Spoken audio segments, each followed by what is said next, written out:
They buried me in the water and I came out new. Ha ha. Now I'm baptized in blue. I'm a fighter, I'm a winner, never quit. I refuse to lose. I got heart and I got grit. See, I'm a warrior that's been baptized in blue. I'm a warrior that's been baptized in blue. I'm a fighter, never winner, never quit. I refuse to lose.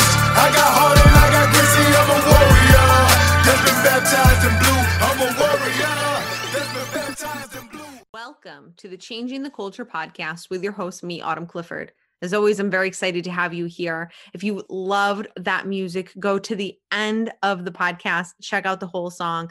I love hip hop. I love first responders. So mixing it together is obviously one of the things that I'm passionate about.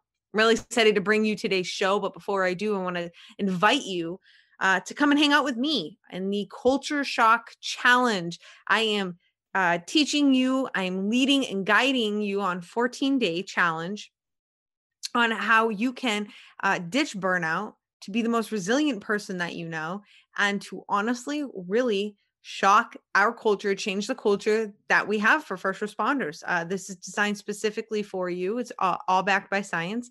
There's a link in the bio. It's free to join. Come and hang out with us. Let's go. You want to feel better? You want to lose some weight? You want to be able to think better? You want to be able to sleep better? This is for you. I made it just for you. All right, fam. I hope you enjoy this podcast episode as much as I enjoyed making it for you. Marc, I'm really excited to have you here. Can you please tell everybody a little bit about yourself? Absolutely. So I am a police officer, actually a police sergeant from LAPD. I have about 18 years on. I have let's just say that I lost control of my health and my fitness, as well as the connection with my family, because I use my career kind of like as that thing where I went all in, and I thought that I could only go all in and own one area of my life. And so a little bit of backstory behind me. I was 100 pounds overweight. I was able to successfully navigate that. I wasn't making my family a priority. I was also able to navigate that, still screwed up from time to time. But also at the same time, own my career in a sustainable way. Not like how it was before, where I was like all in and just going to every training and just, overtime in court. And, people were calling me at all hours of the day for gang testimony and things like that.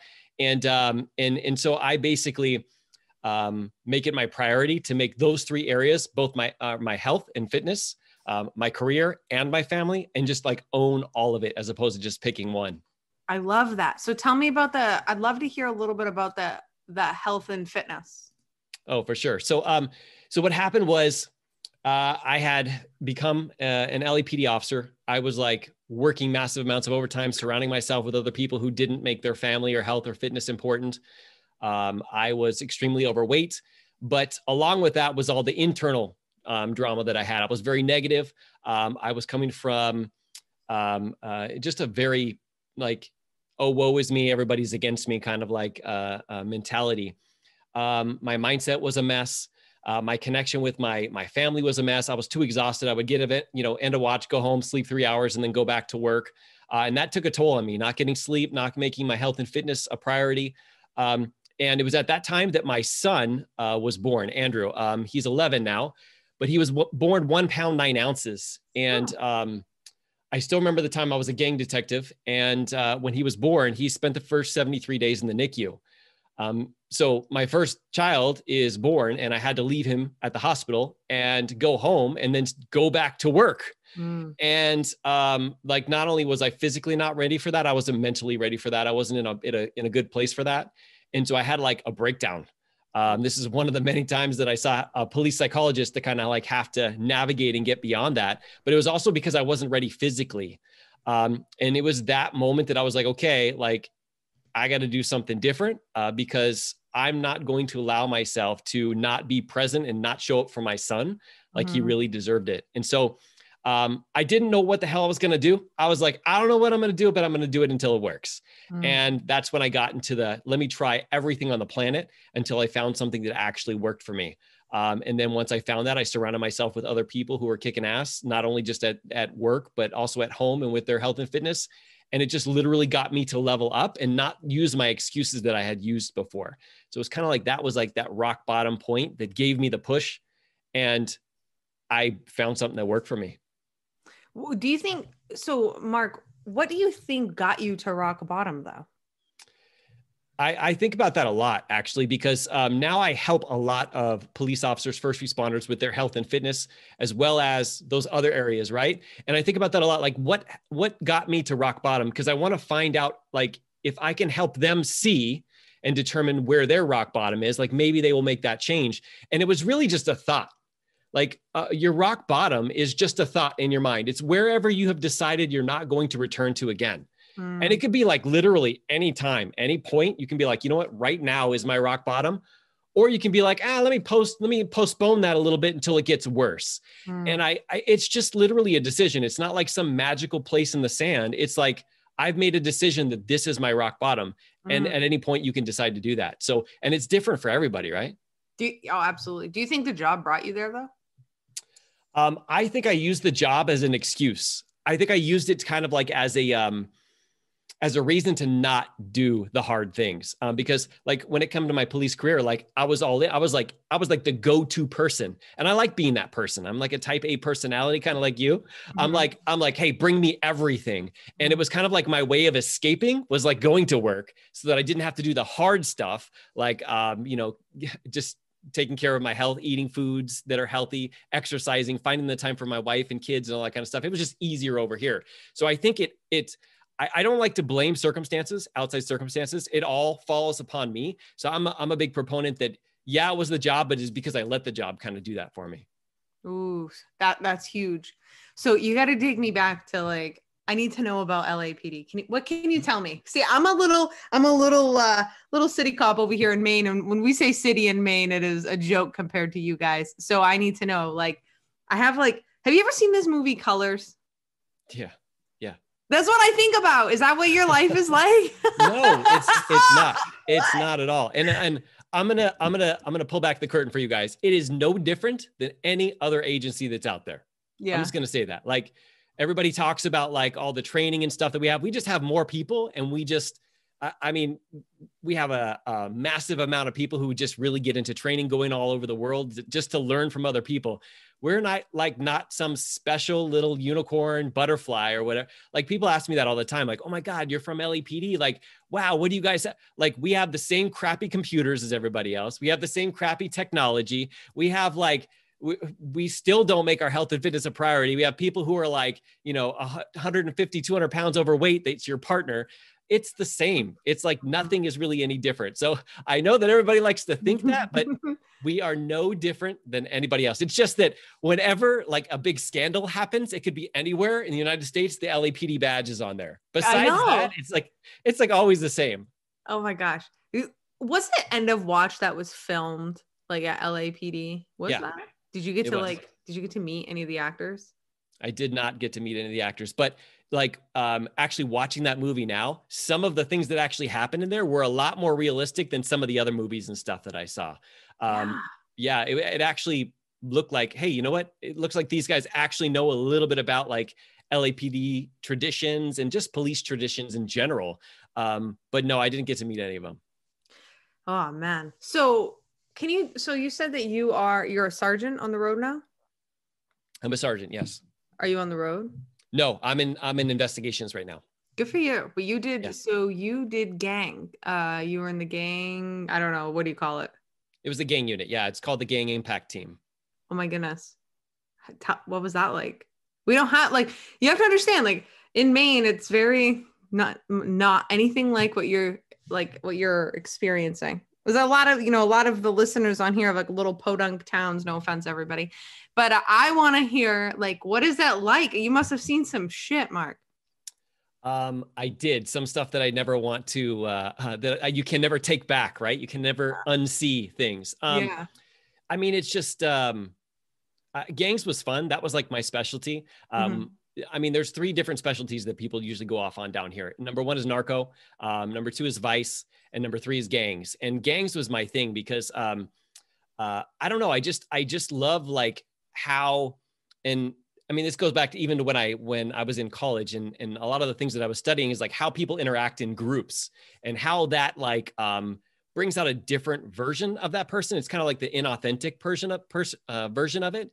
And I just love that because like just knowing the gangs when they hang out with each other, some of the things that they do, I mean, it's pretty crazy. They can get kids who are under the age of 18 to go and shoot somebody just so that they can get into this fictitious club, so that they can be, have some kind of clout and stuff like that. But it just made me very curious. And so I just went all in with it. And the way that gangs work down here is they're mostly turf-based, at least the Hispanic turf-based gangs that I have. And so they kind of like interact and they kind of like basically infringe on each other's turf.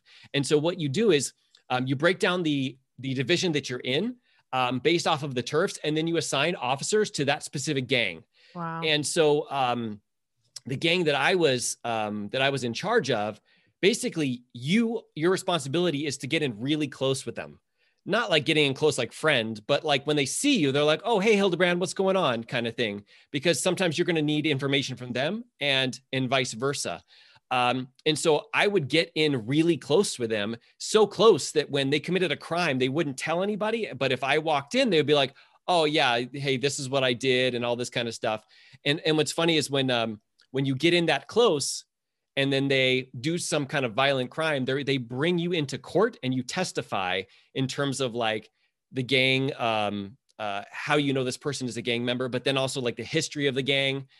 And what's funny is that I got so knowledgeable in that when I was in court and I would provide that testimony, I would think that the guy would be pissed off, right? I would think that the gang member would be pissed off. The next time he would see me in the street, he'd be like, hey man, thank you very much for sharing that information. Like, yeah, I appreciate it. And it's just kind of a weird just circumstance in and of itself.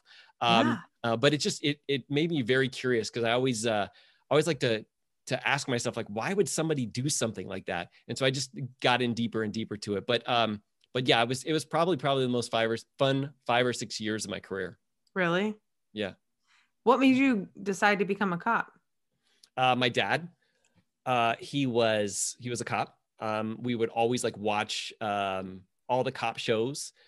He would ask me questions, and it was weird because I'd be like 7 or 8 years old, and I'd be like, hey dad, quiz me on something that happened at work today. And he would just like, okay, so somebody's on the east side of the beach and they have an alcohol container. What penal code? And like, I don't know. I was like a geek like that. I was like, okay, let me go look this up and I'll go figure it out. So I was just inspired by him. Really? And so are you from LA?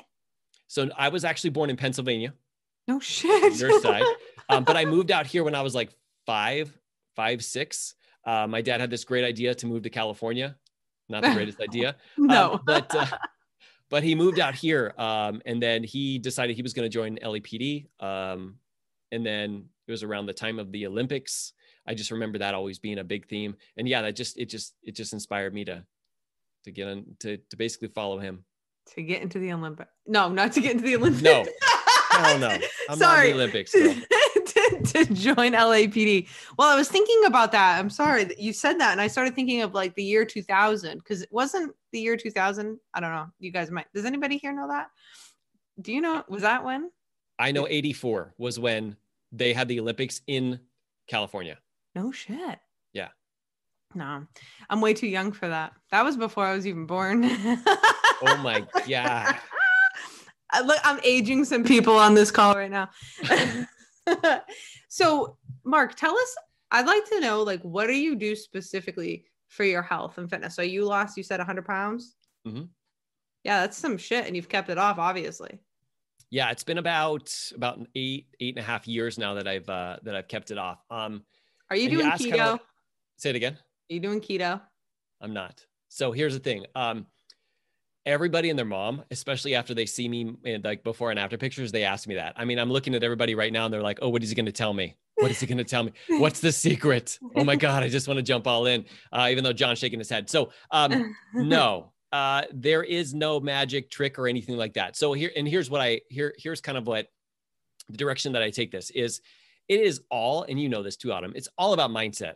Like the way that you think it's going to go is never the way that it ends up going, right? So it doesn't necessarily, have to do with like intermittent fasting or keto or this or that or what I do. And I can share with you guys what I do. It's more like, how consistent and how motivated and how are you like going to continue this journey despite when obstacles kind of come up? Because you can start off like I've literally heard people lose 100 pounds with the body wrap. You guys know that wrap that you like squeeze stuff on it and you put it around.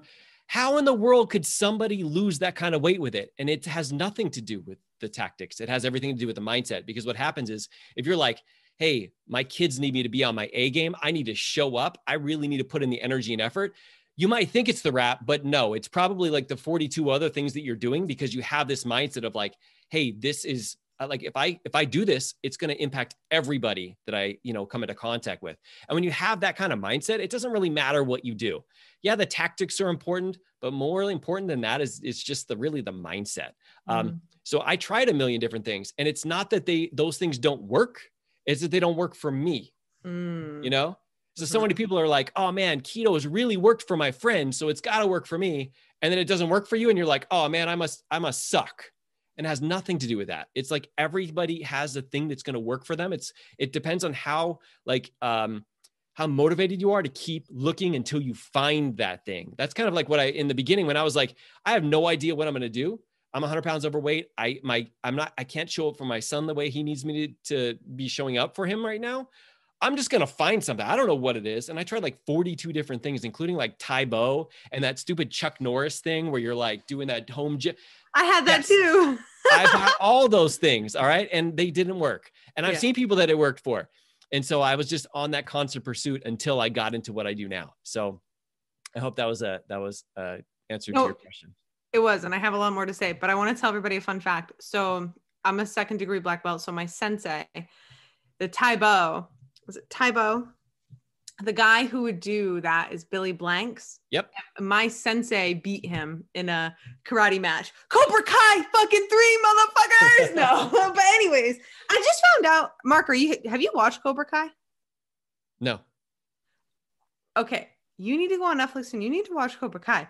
And the 3rd season just came out. So anybody who's listening, I didn't even know that. I haven't even finished. I'm finished the 1st season, but I'm not finished 2nd season. This is a big deal. So anyways, what I want to say is this, is that we talked about your rock bottom. Here's the thing. When did you find yourself 100 pounds overweight? Because here's something that I've been thinking about so much, and I think about it all the time, is, you kind of wake up one day and you're like, fuck, I don't look good. But the thing is it didn't just appear that day. Like it's been there, but like we get so busy or we just don't pay attention or it goes to the back of our head. But like, what series of events caused you to gain that weight? Because I'm assuming you weren't that big when you got it on the force, correct? Were you 100 pounds overweight when you got on? I was pretty big when I got on, believe it or not. Really? Yeah, because everybody thinks that you have to be in such great shape to be on LAPD. Not the case. Our physical fitness test is not so good. And what's crazy is like everybody around, and this is just a side note, like everybody, all the other departments have like this physical fitness test that you're required to do like every certain couple of years. Do you guys have that? Because we don't. Like you pass one physical fitness test, you're on for life at LAPD. Like you don't even get tested ever again. And I'm like, what the hell? That's just a side note, because I'm going to be fighting that we actually do have something like that. But no, I didn't just wake up one day and I was heavy. It had a lot to do with, I was like Mr. Excuse. And everybody looks at me now and they're like, oh my God, you must like have everything perfect. And I'm like, hell no, I still don't have everything perfect. But back then, like I was letting everything be my excuse. It was my transition between high school and going to college, because I was doing college. I was working as a security officer at Universal Studios. And I was like really heavy into gaming. I was like a very, very much a geek when it comes to gaming and computers and building like technology and stuff like that. I just let it go. I was like, hey, you know what? McDonald's is right across the street from me. So this must be God's sign that I should go over there and eat there for breakfast and lunch and dinner every day. And I don't know. It was just normal for me. I mean, everybody that I was hanging around with, and that's a big deal. Like the people that you surround yourself with, I know we Yeah. talk about it a lot, and Jim Rohn and the 5 people you surround yourself with, you're the average of the 5. But like when you surround yourself with other people who don't care, it's just normal to not care. And you're like, well, everybody must not care until you find people who care. And then you're like, wow, everybody must care about this. And it's just because of the people you surround yourself with. I know you have your mastermind here, and like you guys are all getting together because you're lifting each other up. But the opposite effect happens too. Like when you get off these calls, when you go out into real world and you start hanging out with people who are bringing you down, you're like, why do I feel like crap? Why do I feel negative all the time? Why am I eating this stuff? Because you're not hanging out with those people. And so I was just hanging out with the wrong people, I guess. I was hanging out with geeks, with people who were like focusing on video games the whole time. And before I knew it, I was like 100 pounds overweight. As a matter of fact, I remember stepping on the scale.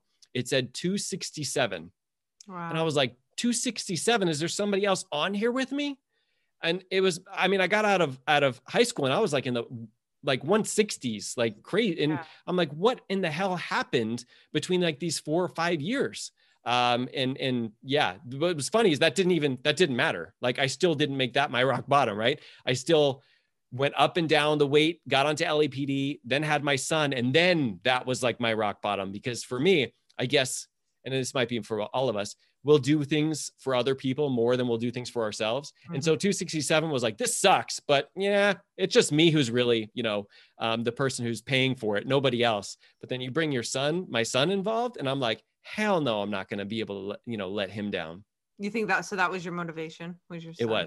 It was. And it's a lot of my motivation right now. So when you ask me, like, if I'm on the street, and I told you I'm in investigations, that pains me because I enjoy being out on the street. I enjoy like connecting with people. Like I enjoy taking somebody to jail at the same time as them asking for a commendation paper, so that way they can write me a commendation, because like I can have that kind of connection with people. But I had to decide, okay, do I want to do that? Or do I want to be able to sleep and have a routine at home 100%. So I can be there with my kids when they need me the most? And so both of those were like tugging at me. And I'm like, you know what? I'm going to have to go into investigations, because that's going to be, that's where my heart is to be able to stay home, have this, regular routine and stuff like that. Yeah. Well, I hope people hear that. And I'm glad that you share that. I hope people hear that and understand that and realize that your priorities are not fucked up, because when people do the latter, that's when your priorities are messed up. And unfortunately, that is what our culture encourages, right? That's what it encourages. And I think that it's really important. We have to put family first, because I know they are our rocks. I know, I'm, transitioned to part-time policing, and which is very part-time, and, being like the police wife. Okay.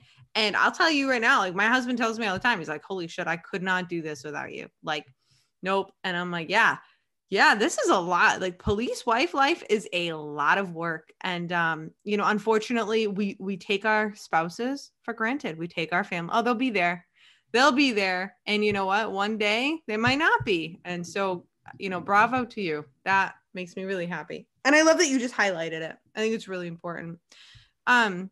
So like, what do you eat? I eat the sun. I just go outside. I'm one of those sun people. That's what I figured. That's really what I figured. What do I eat? I eat everything. I focus a lot on portions. I eat normal foods. There's certain things that I can't eat. So I have an autoimmune disease. It's called Crohn's disease. And so I can't have dairy, gluten, soy, or corn. So, that kind of limits the processed crap. And so basically I use it as an opportunity to say, hey, I don't have to eat all that processed crap because it actually affects me. So I eat mostly whole foods, but I eat anything. Yeah. I don't have like a very strict, like, high carb, low carb, remove this. Like I just eat as healthy and as whole food as possible. And I do keep track of it. I do use like containers and things like that to make sure that I can, that I don't overeat. But it's like people who see me, they're like, wait, you lose weight eating those things? It's not like anything special. I had to ask. You lost 100 pounds. Everyone wants to know, what the hell do you eat? Lettuce? You know what I'm saying?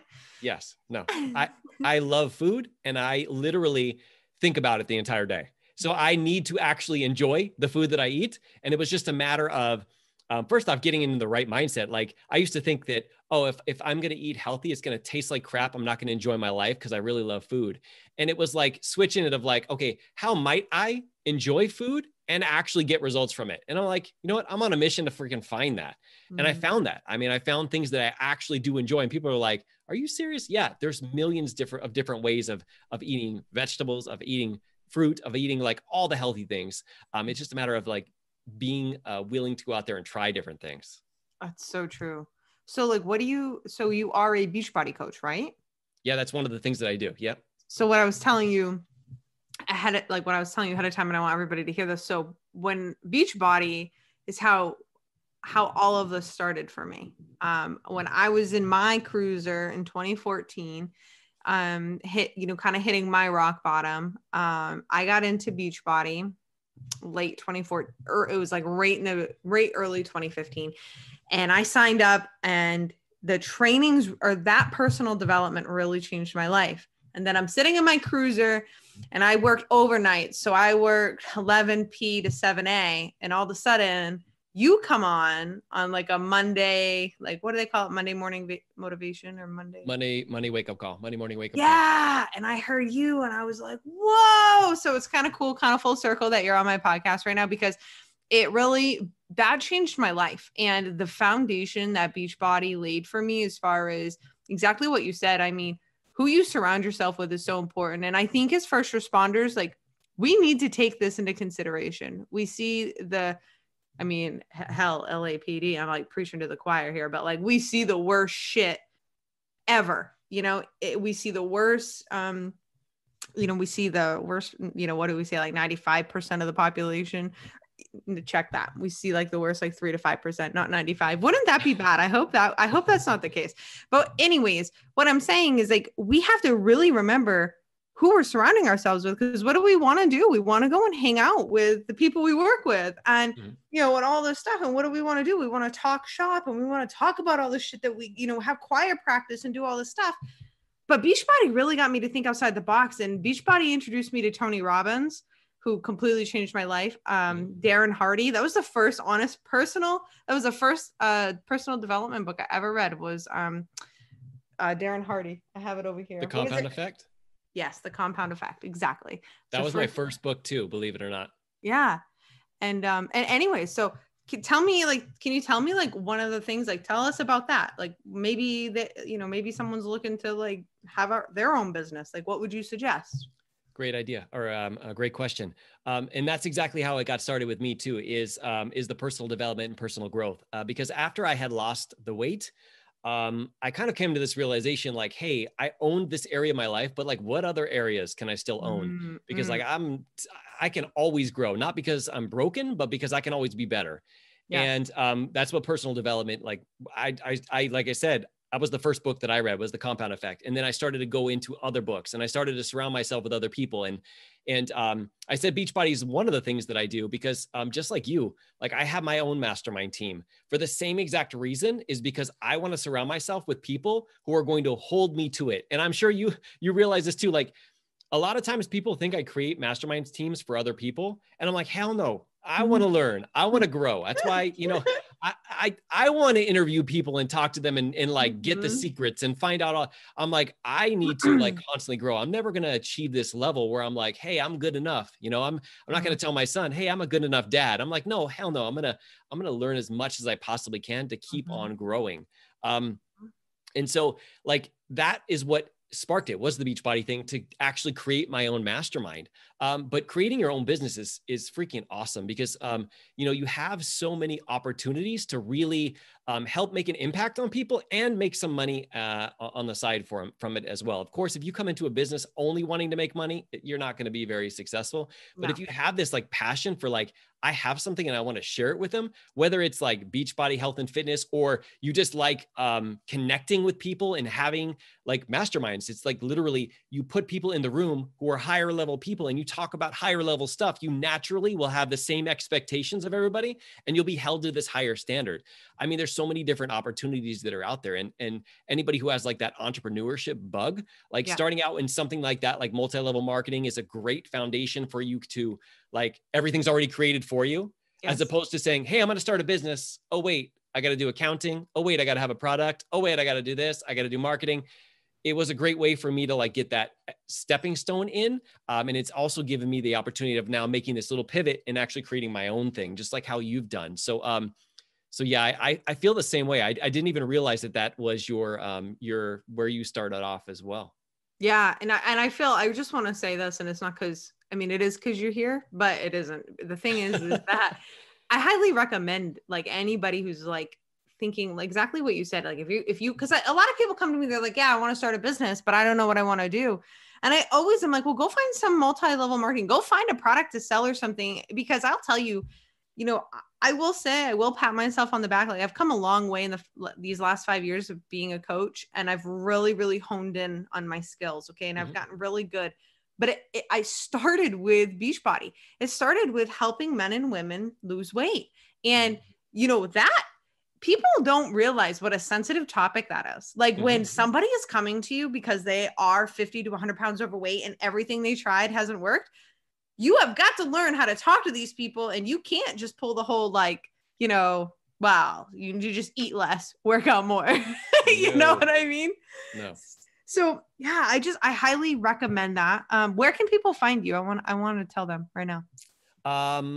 Either on Facebook or Instagram. So on Instagram, I'm LEO Family Fitness for law enforcement officer. Of course, you guys know. And then on Facebook, I'm First Responder Fitness with Mark. But yeah, I mean, I'm an open book. And I do have to say, like, your authenticity is freaking contagious. I love how authentic you are with everything, because here's the thing, when you're authentic, it makes everybody else feel more comfortable being themselves. And I think we need that a lot more within our profession. I mean, I don't have to tell you guys, like going in, it's like a big ego show, right? And it's painful to kind of see how that kind of happens. And I mean, I remember when I first connected with you like 4 or 5 years ago, when you were the intuitive sheepdog. And I'm like, man, she is so freaking authentic. I love that, because it makes me feel like I could just be myself. And I'm getting closer to that, but I'm no Autumn Clifford yet, but I'm working on it. But I wanted to just say, like, hats off to you, because it takes a very strong person to do that. Because I'm sure you get pushback, because I know I do when I'm authentic too. And I just want to say, I appreciate you for leading from the front from that. Well, thank you. I will say this is a funny. So, and anybody who's listening, go check out my Instagram, because there's this reel, and I don't know if you've even seen it, Mark.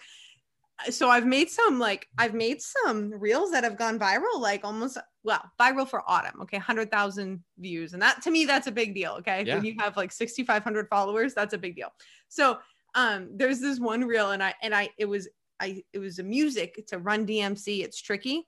And so it's like, it's tricky. And then I was real. I'm like, it's tricky to be a cop, and it's tricky to see this, and right.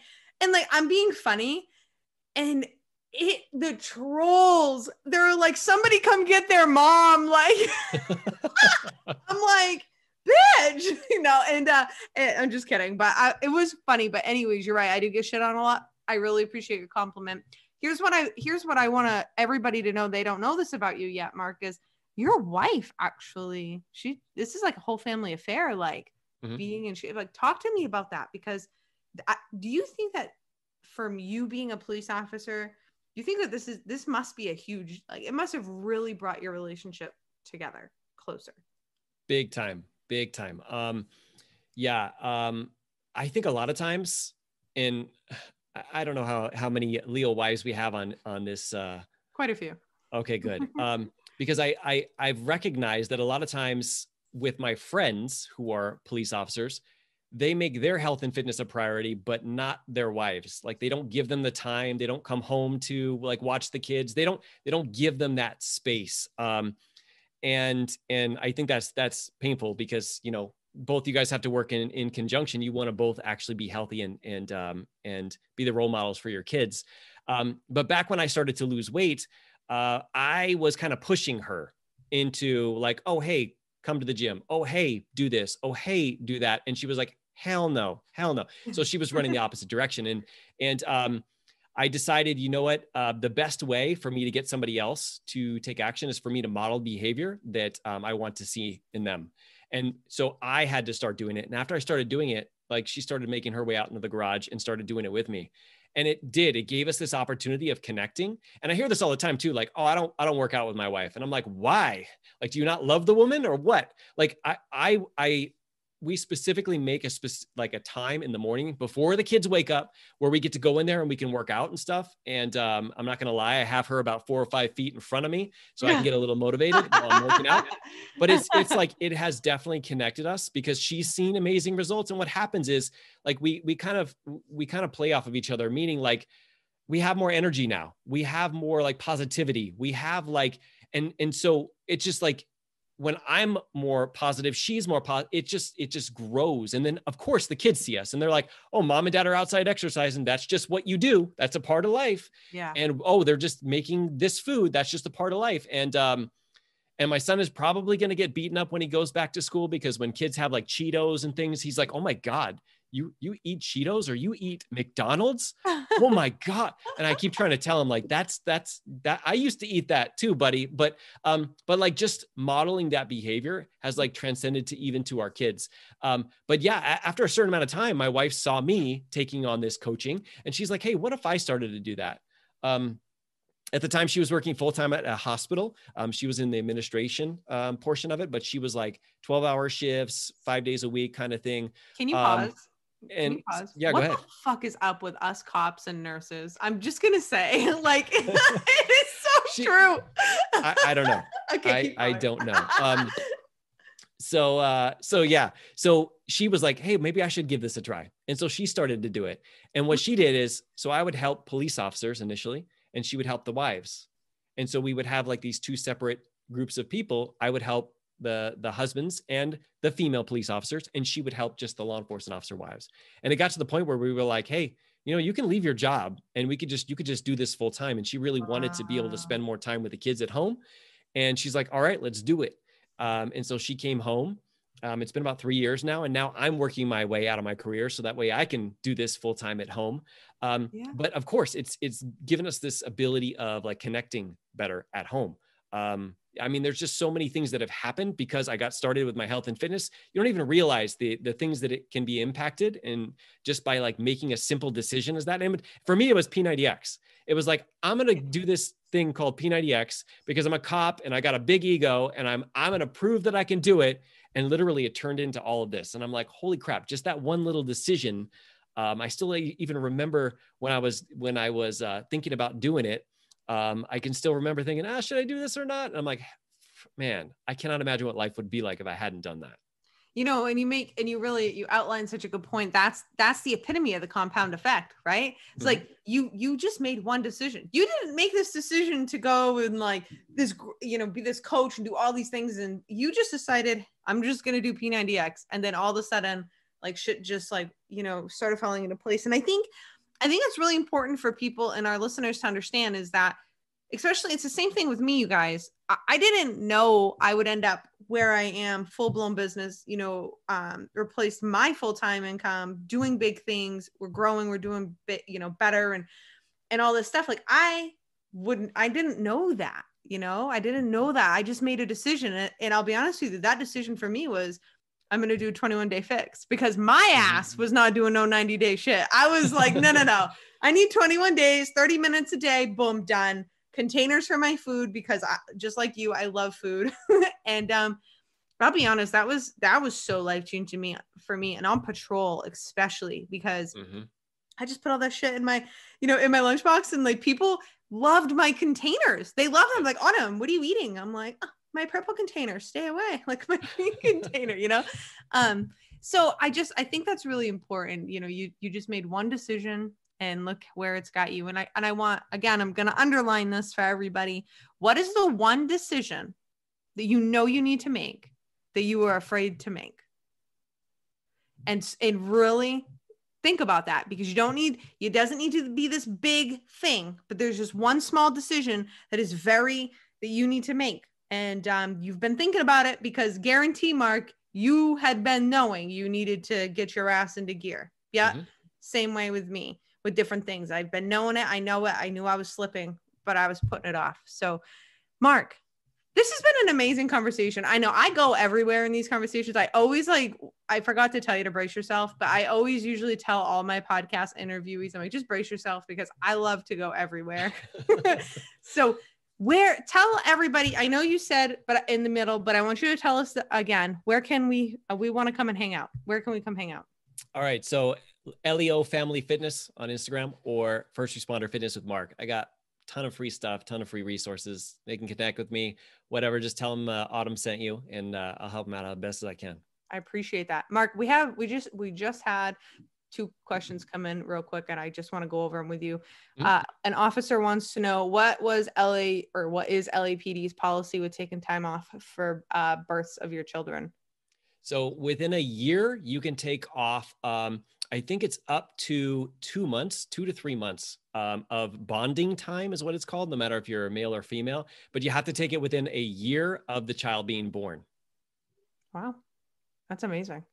And what is your retirement plan? I'm going to do 20 and out. So most of the police officers around here, they're like 30, 35. And I'm like, hell no. Cause every year, like over 20 is like 5 years off your life. So my plan is I'm going to get to 20 and I've got 18 on now. So when I hit to 20, I'm going to get out and just go full time with the business. And go like, what does it look like? What's your business look like? What's your plan? What do you want to do? I have, so I have my Beachbody business still, and I have my mastermind team. So I'm really focusing in on building up my mastermind team, because I love all the physical results that Beachbody has gotten. But when I get a message, like from one of my mastermind teammates, who's like, hey, you know what? I always say yes to overtime. And today I remember what you taught us last weekend. And I said no. And when I got home, my 2-year-old was like, she couldn't believe I was there because I always work Friday nights. And I had an amazing time with her and I saw her light up. Like for me, I'm like, that I'll take that over physical results anytime. And I'm like, 100%. I need to help more people make those kind of decisions because yeah, money's great, but that's something that you're always going to be able to make more of, right? Not more time with your 2-year-old so that you can see the light up on her face when she's there. And that's really what it's about. I mean, that doesn't just affect us at home. It affects us at work. It affects us everywhere because we take that like excitement and positivity and everything. We take that into everything that we go into. I love it. That's beautiful. Thank you, Mark. Everybody, Sheepdog Nation, go check out Mark, Leo Family Fitness. Go hit up him and his wife. They're doing big things. Mark, we loved having you on. Thank you so much.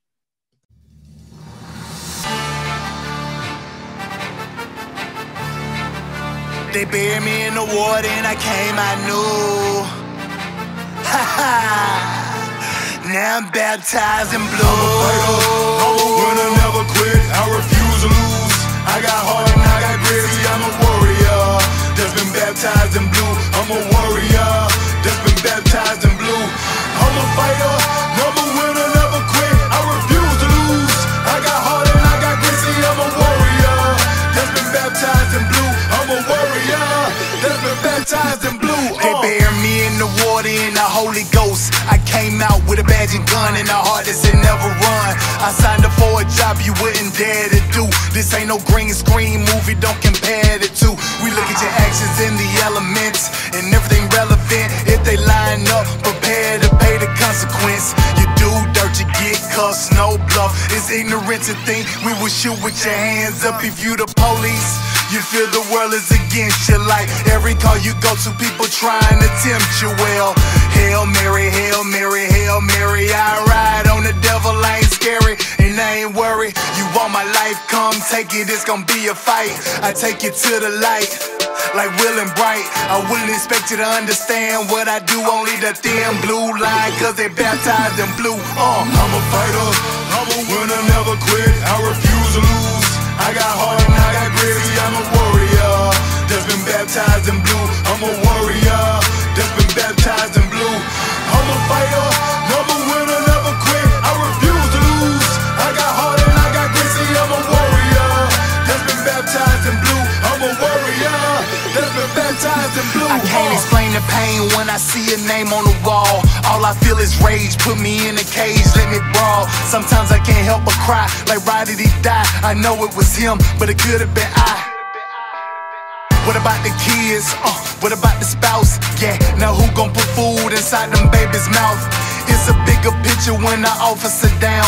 Domino effect, Blue Nation, family, country, and town. The media don't cover us, well maybe Fox, cause MSNBC and CNN surely don't care about cops. Politicians more concerned about protecting the legal instead of laying the law down and protecting the people. Let me get off my soapbox before I curse. I don't seen way too many cops riding in hearse. Well, I wouldn't expect you to understand what I do, only the thin blue line, cause they baptized in blue. I'm a fighter, I'm a winner, never quit, I refuse to lose. I got heart and I got grit, I'm a warrior that's been baptized in blue. I'm a warrior that's been baptized in blue. I'm a fighter, never winner, never quit, I refuse to lose. I got heart and I got grit, I'm a warrior that's been baptized in blue. I'm a warrior that's been baptized in blue. If I'm faced with a mission, I'm gonna complete it. If that means being deleted, I live with the credence. I do this for the combat vets and LEOs. When I'm suited, ready to go, it's either friend or foe. Only Lord knows what my future's in store. I only kill with the hope to see more, so God don't close that door. If I take a life, it's him or me, with the hopes to survive, not be a good tree. I go in situations that you cannot imagine, deal with things that you cannot fathom. No ifs, buts, or rather, I'd rather fight for a cause than live for nothing. So when you read my headstone, you know I died for something. You hypersensitive shit complain by justified force. You blame the cops first, that don't work, you blame the courts. But I wouldn't expect you to understand what I do, only the thin blue line, cause they baptized in blue. I'm a fighter, I'm a winner, never quit, I refuse to lose. I got heart and I got grit, I'm a warrior that's been baptized in blue. I'm a warrior that's been baptized in blue. I'm a fighter, never winner, never quit, I refuse to lose. I got heart and I got grit, I'm a warrior that's been baptized in blue. I'm a warrior that's been baptized in blue.